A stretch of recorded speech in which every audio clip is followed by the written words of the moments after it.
Ini baru betul floor manager. Masuk YouTube ni kejap gini. Memang tak ada belah kasihan ni. Oh lama.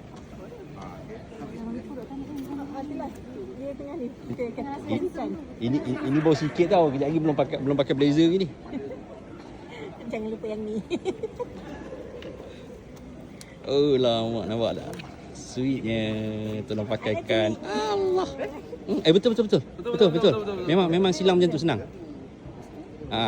Masuk kat telinga. Yes. Gitu. Ini dah macam nak bagi seminar. Ini macam nak bagi seminar. Terbalik. Gitu. Yes. Terkeluar. Alamak, telinga Kipso.